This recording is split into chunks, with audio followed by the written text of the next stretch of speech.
9h30, 11h sur Europe 1. Culture Média. Thomas Hill. Et on démarre cette émission avec la session de rattrapage de Jean-Luc Lemoyne. Jean-Luc qui est un homme heureux parce qu'il était à Munich samedi soir. Ah ouais, vous l'avez dit tout à l'heure, quelle soirée de dingue. J'étais juste gêné parce que j'étais avec mon fils. Ouais. Et 5-0 en finale, j'avais l'impression de lui montrer de la pornographie. C'était particulier. En tout cas, vous avez raison, je suis tellement content qu'on reçoive Jean-Pierre aujourd'hui. Ça pouvait pas tomber mieux. Je sais que tous les supporters de l'OM sont avec nous. Merci Jean-Pierre, merci les amis. Voilà, il veut plus rien dire, j'en étais sûr. Je vous rappelle qu'on a 2 Coupes d'Europe, Jean-Pierre.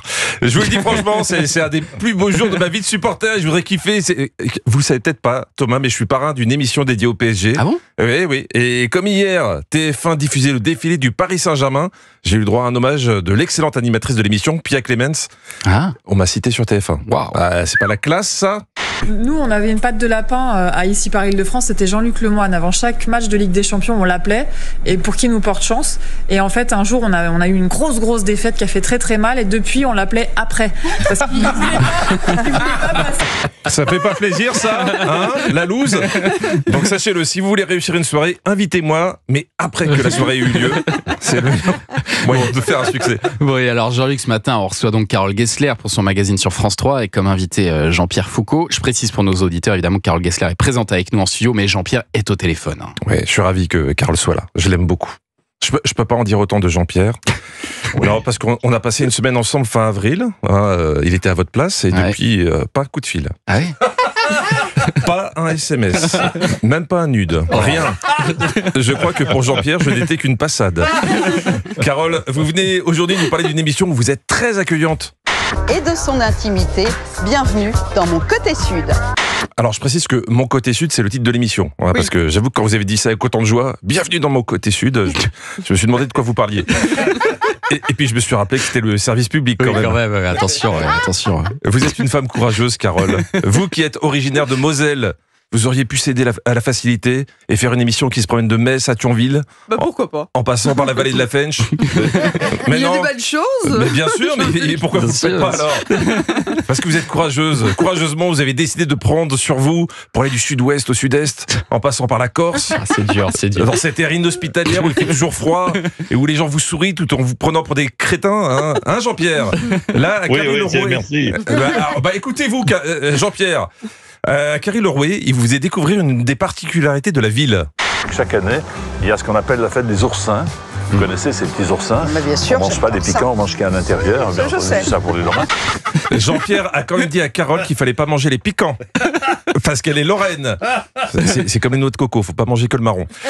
Jean-Pierre, vous savez à qui vous parlez quand même ? Carole Gessler. Le JT. Des racines et des ailes, au jeu citoyen, une carrière longue comme le bras. Tout le monde la reconnaît dans la rue. Elle racontait d'ailleurs dans cette interview comment on l'abordait. Vous seriez pas mon ancienne prof d'économie de... Vous ne seriez pas... Je vous aurais pas déjà rencontré chez le coiffeur.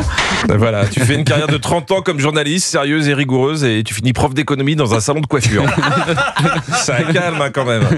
Faire de la télé, c'est un métier qui t'oblige à rester humble, comme Jean-Pierre Foucault, qui se promenait dans les rues de Carrie Lerouet avec Carole, et qui expliquait que dans ce charmant village, c'est un habitant lambda. En temps normal, dans Carrie Lerouet, je suis un non-événement.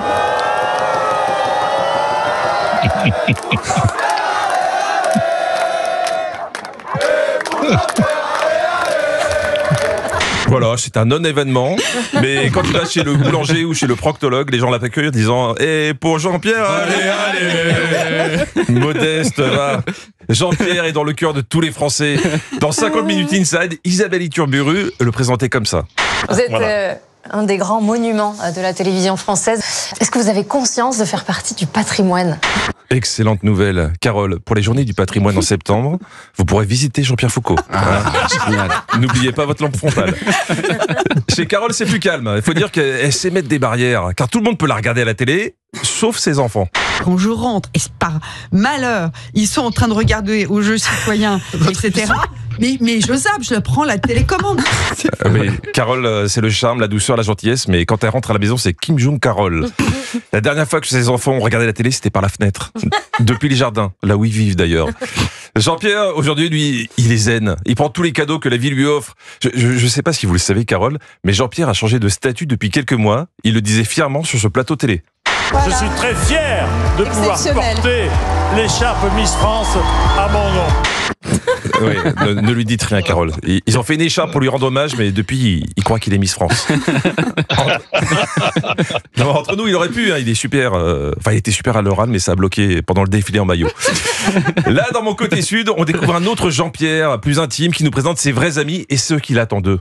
En réalité, les vrais amis sont les amis d'avant la notoriété. Moi, je veux qu'ils me disent « Tu as fait une grosse merde la semaine dernière ».